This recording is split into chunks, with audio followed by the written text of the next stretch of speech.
Good morning. Back to reality. Back to normal days. Yan na si Chocoloko. Nagsasunbathing kasi siya ay giniginaw. Yeah, so, yan. Medyo malungkot dahil... Uy, sino to? May miming. Alis ka dyan. May miming dyan. Sabi ko, nagbalikan na sila sa kanilang lugar. Yung aking pamangkin, bumalik na ng Cebu. Ay, sandali, Ming. So, let's go. Hugas tayo. Ay, kabayo mo. Wag, Choco. Huwag mo kawain mga mingming dyan. Kawawa man yan sila. So, natakulan niya. Dahil tumatapon, Dahil. Ay. Bakit po muna? Choco. Ay, tumatapon.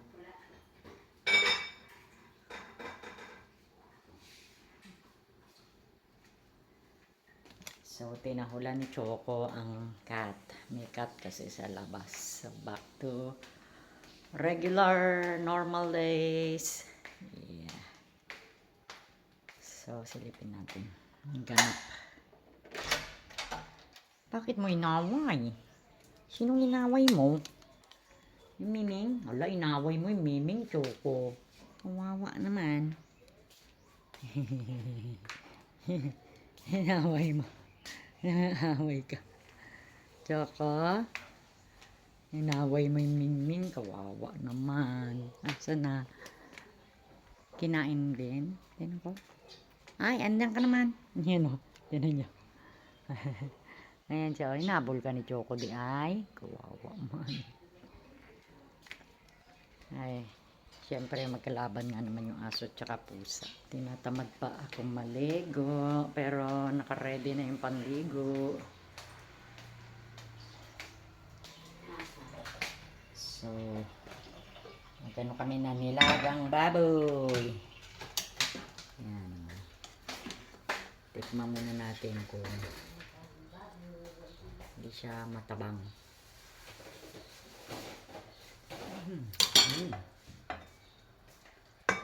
Yummy, yummy. Tapos andito ang layo ng ating repolyo. Binabad. Tignan tayo sa baba. Hello, Kili. Okay. Tahimik na. Tahimik na kasi nagbalikan na sila sa back to normal. Ayan yung mga pusa, guys. Sa mga pusa na to sa kapatid ko. Yan, pinaiwan niya dito kasi nasa siya. Nagpunta siya ng Hong Kong. Kasama yung kanyang anak na galing Amerika. So, tayo lang dito ngayon. Tingnan. Kasi kawawa naman yung mga cat doon. Tingnan nyo naman gulo-gulo yung buhok ko. Sabihin nila, ito ba si Brit Pinay? Bakit ganyan? So, yan. So, ayan. As you can see, the cat on my back. Andito tayo sa kabila na bahay. Yes, so back to normal na naman tayo, guys. Back to normal. Tapos na ang kasiyahan. Tapos na ang mga gastos, di ba? Akala mo naman malaki yung ginastos, hindi naman yeah. So, yun. Tapos na ang gastusan, tapos na regaluhan, tapos na mga party-party. So, back to normal na tayo. So, hindi pa rin ako nagla-live stream, guys, since na nag-holiday yung Christmas season tsaka New Year. Hindi pa ako bumabalik sa live stream kasi may mga inaasikaso pa tayong bagay. And then, siguro pagbalik na, I will be going to Cebu kasi ngayon ay piyesta ng Cebu, sinulog. Nag-start daw siya ng January 8 hanggang 18 ata. So, sinulog kasi sa piyesta kasi sa kanila. So, sigurado maraming tao. Pero kagabi lang umalis yung aking pamangkin sa Cebu kasi naka-base. Doon siya nag-aaral. So, kagabi lang sila umalis. From Cagayan de Oro kasi pag magbabarko kayo, isang gabi lang. So, nasa Cebu na sila. Dumating na sila mga alas 7 na ng umaga. So, yun. Ewan ko, kung may pasok na yung pamangkin ko, parang wala pa. Parang 9 pa naman yata. So, yun. So, in short, maraming pasahero, maraming tao sa Cebu ngayon kasi nag-start na yung kanilang piyesta. Sinulog Festival, parang ganon. May kaibigan kasi ako sa Cebu, tinanong ko siya, sabi ko, nung araw ba yung piyesta ninyo? Akala ko kasi, just like here in Cagayan de Oro, 2 araw lang. Cagayan de Oro is 27, 28. So sa Cebu pala, medyo mahaba kasi festival yun eh. So mag-start pala siya ng January 8 hanggang January 18. So after the Sinulog, tsaka naman ako pupunta na Cebu kasi meron tayong sigasuhin sa ating UK permit para makabisita tayo ulit sa UK, guys. I'm gonna visit UK again. Hopefully, makalusot tayo this time. So, ano yun? Parang ano lang, parang visit lang. So, kailangan ko lang mag-stay dun siguro mga 3 months. 3 months lang tayo mag-stay. 1 month, depende. Kasi baka mamaya, hindi naman tayo makahanap ng bahay. So, we need to find a place there to live. Kasi, di ba, wala naman na yung husband ko. So, I'm alone. Meron ako doon yung aking son-in-law, pero syempre yung son-in-law ko is may family na rin. Sa pagdating natin ng UK, tingnan natin kung makahanap tayo ng job. Pag nakahanap tayo ng job, that's good, di ba? Anyway, meron naman tayong pinsan doon. Both side, mother side and father side, meron akong pinsan. So, in case, merong mag-guide naman din sa akin at mag-a-assist sa akin kasi 15 years ago pa nung huli naman ako nagpunta doon, di ba? So, mag-guide sa akin, maghahanap ng place to live na i-rent habang naghahanap ako ng trabaho. Try ko lang mga 1 month, tingnan natin kung yung 1 month ko, kung makakita pa ako ng trabaho. Kung hindi, di ba, balik muna ulit tayo ng Philippines, di ba? Pag ganun-ganun lang, yun lang ang plano ko. So, nakikita nyo yung cat sa likod ko, no? Iyak siya ng iyak. Yan ay ang pangalan niya ay si Jinky. And then yung isa naman is si Tuna, tulog naman ng tulog. Buti naman, hindi siya iyakin. Dati yung si Tuna nung iniwan ng kapatid ko dito, Diyos Mayo, the whole day umiyak. Buti na lang ngayon, hindi na umiiyak. Tulog na siya. Ito naman si Jinky kasi bata pa. Tsaka ito si Jinky kasi sanay siya dun sa bahay ng kapatid ko na yung nakakawala lang.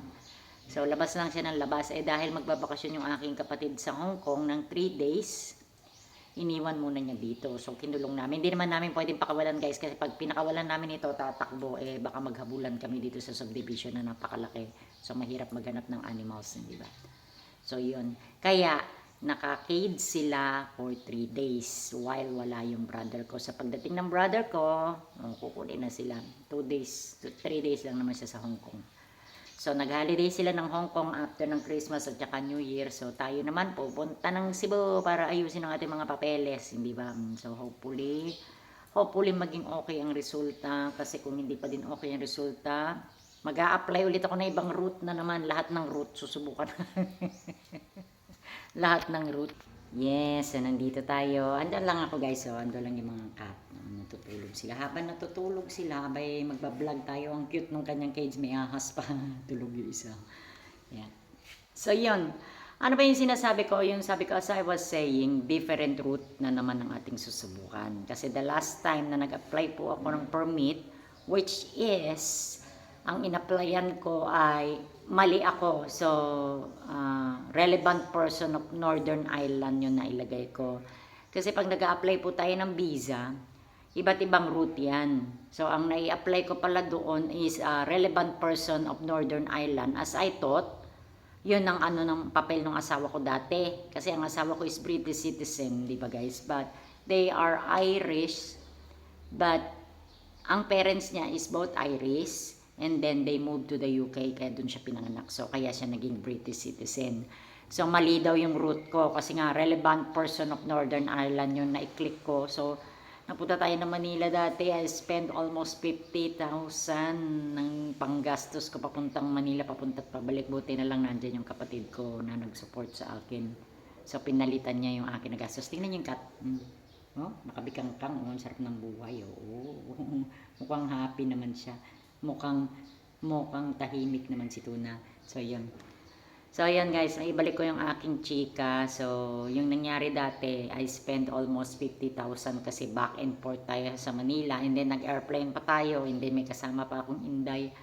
So, 50,000 ang aking nagastos. And then, sablay. Kasi different route yung na-apply ko. So, nung in-apply ko yun siya, na-deny ako ha, British ang asawa ko. Nangyayari talaga yan minsan.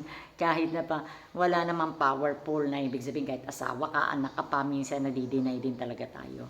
So in short, na-deny po ako sa aking application dati, which is nagkagastos ako ng 50k. So thankful na sa aking sister kasi pinalitan niya yung nagastos ko. So, yon. So, dumaan pa yun sa kaso kasi nga na-refuse ang aking visa. Nagbayad pa ako ng additional 5K. So, 55K all in all ang lahat na nagastos natin. So, from the lawyer sa UK, sumulat sila sa akin, inayos naman nila yung aking application, hindi ba? So, sabi nila, mali daw yung route na in-applyan ko kasi ang asawa ko daw is not qualified as a relevant person ng Northern Ireland kasi ang asawa ko ay ipinanganak sa Slough, United Kingdom, which is Central London ata yun.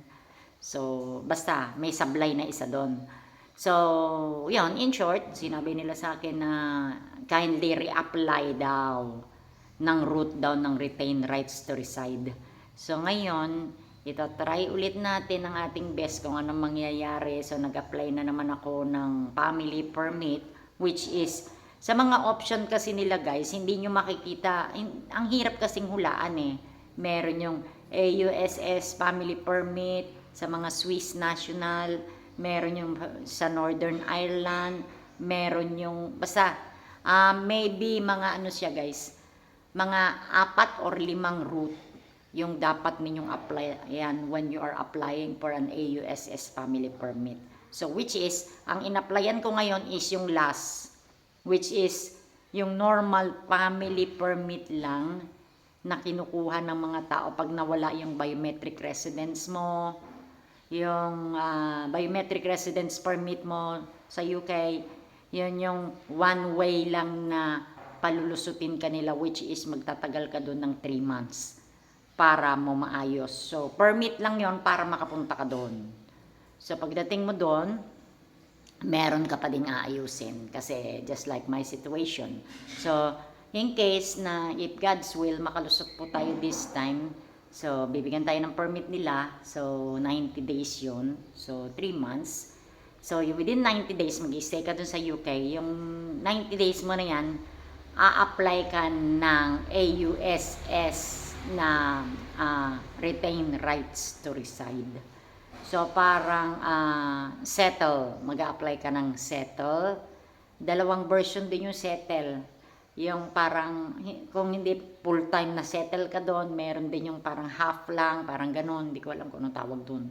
So, yun na yun. So, marami din mga ways o maraming route, which is wrong route yung na-applyan ko before. So, I hope this time maging successful na tayo at makuha na natin yung ating permit para naman tayo yung makabalik doon para maasikaso naman natin yung ating mga dapat asikasuhin when we go back in the UK.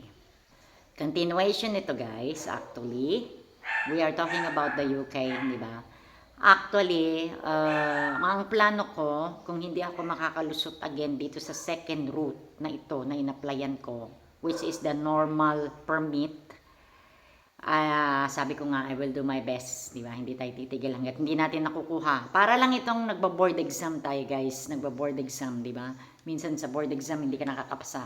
So, pag hindi ka nakapasa, ulit ka ulit. Ulit ka ng ulit hanggang sa magsawa sila. So, yan. So, this is the second time that I will be applying a permit going back into the UK, guys. So, eto, yung pang-second. So, ang nasa isip ko lang, so of course, nasa positive din naman ako in case na sumablay na naman tayo again kasi mahigpit sila kahit napaasawa ka ng Briton, so we don't know. Mahigpit sila or minsan di natin alam, di ba yung swerte. In case lang, sabi ko na hindi na naman ako lumusot o sumablay na naman ako again, I'm going to apply a visitor's visa.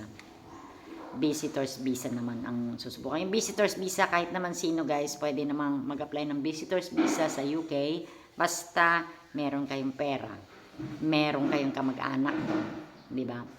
So, okay naman siguro yon kasi di ba ang asawa ko dati is British. So, cross finger. So, I hope makalusot na tayo this time because if not, apply na naman tayo ng standard visitor. Pero, kailangan nating hintayin. Kasi alam nyo guys, the last time na I applied for a UK permit, it lasts for 6 months, 5 months. Ang tagal. So, kinuha nila yung aking passport dati, and then, nag-stay doon sa kanila for 5 months. That is year 2023, nung ako'y nag-apply. So, ngayon daw, iba na daw yung kanilang way, iba na daw yung term nila ng UK visa, parang e-visa na. So, hopefully, hindi na nila i-hold ang iyong passport. So, pag nag-apply ka, siguro computerized na, yung parang ganon, titingnan lang nila yung copy ng passport mo. Sana ganon. Kasi, para makapag-apply ulit ako ng visitor's visa in case, di ba, pumunta tayo ng Cebu, di ba? Kasi, while waiting the yung result nun, yung permit na kinukuha ka, pwede ako mag-apply ng visitor's visa kasi hawak ko yung aking passport. So, i-update ko kayo guys kung ano mangyayari sa ating application at saka ang vlog natin pag nasa Cebu na tayo. Papakita ko. So, thank you. Happy New Year everyone.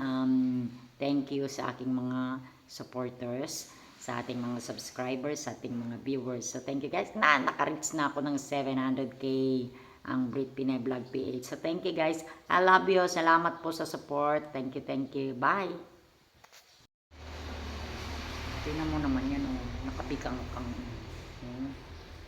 Itong isa medyo iyak ng iyak nung ano kasi hindi siguro sanay makulong, gusto lumabas. So, pine-friendship ko siya. Ayan ako nagpapakain dyan.